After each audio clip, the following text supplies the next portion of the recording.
तो वहीं मुख्यमंत्री सुखविंदर सिंह सुक्खू ने बड़ा बयान दिया है और उन्होंने कहा है कि हिमाचल प्रदेश में कोई आर्थिक संकट नहीं है। मुख्यमंत्री ने कहा कि हिमाचल प्रदेश में नहीं है कोई भी आर्थिक संकट, फाइनेंशियल मेस होने की बात गलत है, ये सीएम कहते नजर आए हैं। 2027 तक हिमाचल बनेगा आत्मनिर्भर, 2032 तक सबसे समृद्ध राज्य होगा हिमाचल प्रदेश। अर्थव्यवस्था में सुधार की प्रक्रिया में लगातार तेजी लाई जा रही है। वेतन भत्तों को विलंबित किया है, अर्थव्यवस्था सुधार की प्रक्रिया का हिस्सा है। सभी को अनुशासित होने की जरूरत है। दरअसल विपक्ष द्वारा ये आरोप लगाया गया और निशाना सरकार पर साधा गया कि मिसमैनेजमेंट की वजह से प्रदेश में आर्थिक संकट के हालात हैं और इसकी शुरुआत दरअसल लंबे समय से हुई है।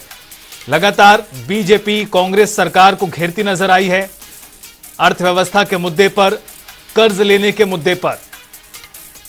और इस बीच जब सरकार द्वारा, मुख्यमंत्री द्वारा यह कहा गया कि मुख्यमंत्री और मंत्री सीपीएस 2 महीने तक अपनी जो वेतन और भत्ते हैं उसे विलंबित करती है, उसके बाद से मुद्दा और भी जोर पकड़ता नजर आया।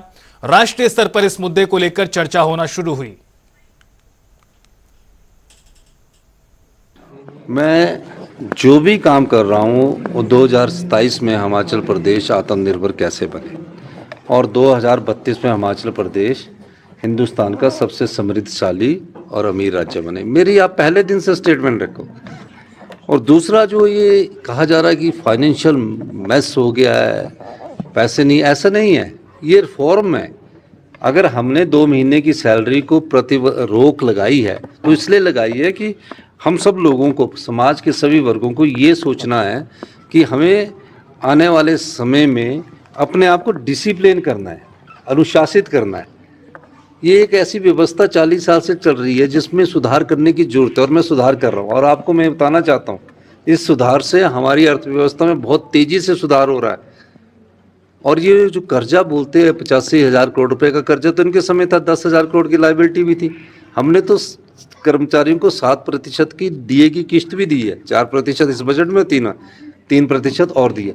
लेकिन अभी हमारी अर्थव्यवस्था तेजी पकड़ रही है, इसमें थोड़ी सी भी रुकावट आती है तो वो थोड़ा सा हमारा जो अर्थव्यवस्था में जो तेजी आई है उसमें कमी आएगी। तो मेरा यह मानना है कि इस प्रकार चर्चा करने की पता नहीं क्या हो गया है, ऐसा कुछ नहीं है। ये सुधारात्मक कदम जब उठाते हैं तो इस प्रकार की स्थिति आती है। और मैं आपको कहना चाहता हूँ कि हमने जो वादे किए वो भी पूरा कर रहे हैं।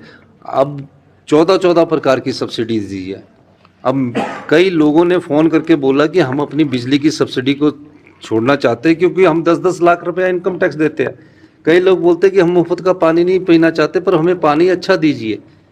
तो उसमें उन्होंने हमको कम से कम 1000 लोगों के मेरे फ़ोन आ रहे हैं हर जगह कि हम छोड़ना चाहते हैं, ये स्टेप अच्छे हैं। तो उस स्थिति को भी हम ठीक कर रहे हैं, फैसले कर रहे हैं और फैसले करके आगे बढ़ देनी है। हेल्थ सिस्टम आपका चरमरा गया, शिक्षा आपकी चरमरा गई। हमें तो 19 महीने हुए। अब इन सब चीज़ों के लिए पैसे की जरूरत है और हम पैसा खर्च कर रहे हैं, उसमें सुधार कर रहे हैं और रिफॉर्म्स हो रहे हैं। तो इस प्रकार की कोई स्थिति नहीं है। अब जैसे कि हमारे जो सरकारी कर्मचारी की सैलरी है वो मिलनी है, पेंशन वालों को पेंशन भी मिलनी है। तो 75 साल से ऊपर का एरियर जब हमने 28,000 परिवारों को दे दिया तो और परिवारों को भी मिलेगा। तो थोड़ा सा प्रकार से सुधार है। थोड़ा केंद्र से सर कोई मदद मिली है? केंद्र से तो हमारे अधिकार है, केंद्र से तो हम केंद्र अधिकार लेना चाह रहे हैं। 9200 करोड़ रुपए हमारा